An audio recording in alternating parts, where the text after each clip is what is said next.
मई माह सन 1981 में आयोजित आनंद पूर्णिमा धर्म महाचक्र के बाद कालीकत्ता में परम पूज्य बाबा ने एक नया कार्यक्रम दिया, जिसमें पूज्य बाबा व्यक्तिगत रूप से प्रत्येक साधक के शारीरिक, मानसिक एवं आध्यात्मिक विकास के लिए धर्म समीक्षा किए थे।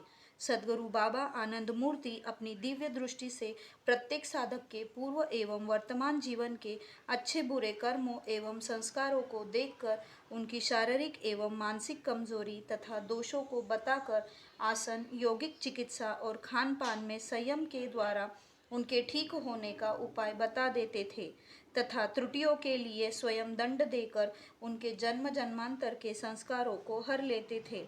परम पूज्य बाबा ने स्वयं ही अपने प्रवचन में कहा है कि धर्म समीक्षा का असली उद्देश्य जीव को दग्ध बीज बनाना है। इसके लिए केवल गुरु की अहेतुकी कृपा चाहिए।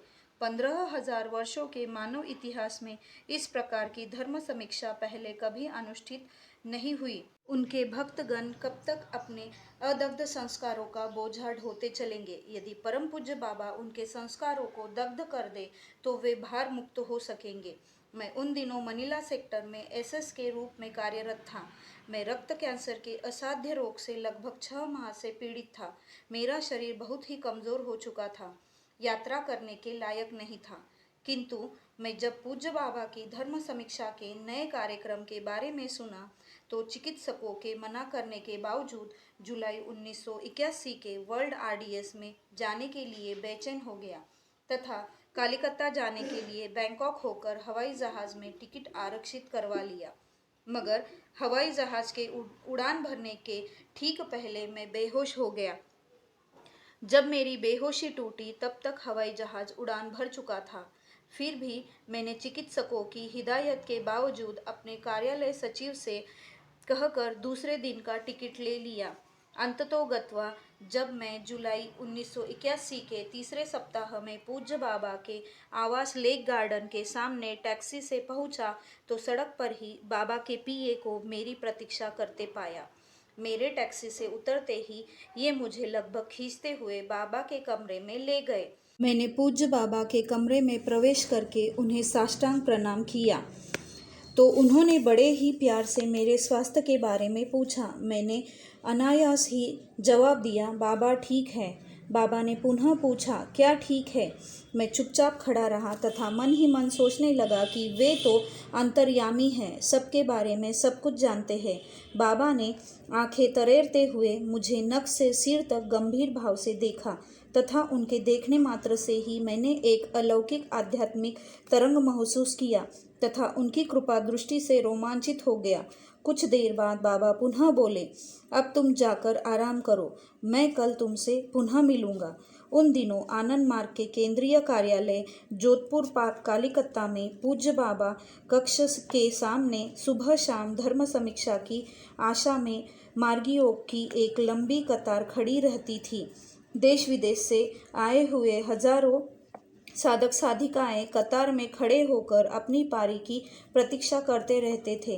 धर्म समीक्षा पाकर वे लोग अपने को धन्य समझते तथा ऐसा लगता उनके जीवन में अपार परिवर्तन हो गया हो। हम सब एसएस लोग निश्चित समय पर वर्ल्ड आरडीएस के लिए पूज्य बाबा के कमरे में पहुंचे तो देखा बाहर मार्गियों की लंबी कतार लगी हुई है। पूज्य बाबा ने हम लोगों को देखकर विनोद के लहजे में प्यार से बोले, ये एसएस लोग बहुत दूर से आए हैं और ये हमारे शाही मेहमान हैं। मैं चाहता हूँ कि ये लोग कमरे में आकर दीवार से सटकर खड़े होकर देखें कि मैं मार्गियों की धर्म समीक्षा कैसे करता हूँ। हम लोग उनके वचनों से आनंदित होकर धर्म समीक्षा का आनंद लेने लगे। यह हमारे आध्यात्मिक जीवन की एक अभूतपूर्व घटना थी। मार्गी लोग एक एक करके पूज्य बाबा के सामने खड़े होते तथा अंतर्यामी बाबा अपनी दिव्य दृष्टि से उनके जन्म जन्मांतर के संस्कारों को देखकर उनकी शारीरिक मानसिक उन्नति के लिए निर्देश दे देते, जिसे पाकर वे लोग आनंदातिरेक में भाव विभोर हो जाते। उसी समय एक मज़ेदार घटना घटी। बंगाल के एक मार्गी की धर्म समीक्षा के दौरान पूज्य बाबा ने उनसे पूछा, तुम एकादशी में निर्जला उपवास करते हो? उन्होंने तत्काल जवाब दिया, हाँ बाबा। तब बाबा ने पुनः पूछा, जेठ का महीना था, बहुत गर्मी थी। तुम एकादशी का उपवास कर रहे थे तथा प्यास से तुम्हारा गला सूखता जा रहा था। दोपहर के समय तुम स्नान करने तालाब गए थे तथा डुबकी लगाकर अंदर ही अंदर पानी पी रहे थे और सोच रहे थे कि मुझे पानी पीते कोई देख थोड़ी रहा है, परंतु मैं तो तब भी तुम्हारे मन में बैठा देख रहा था। तुमने क्या निर्जला एकादशी की थी? तुम्हें सजा स्वीकार करनी पड़ेगी। उन्होंने कहा, हाँ बाबा। इस तरह बहुत से साधकों की धर्म समीक्षा की अनेक मार्मिक एवं रोचक घटनाएं हैं। उसी दिन वर्ल्ड आरडीएस में रिपोर्टिंग के दौरान पूज्य बाबा ने मेरे रक्त कैंसर को हमेशा के लिए ठीक कर दिया।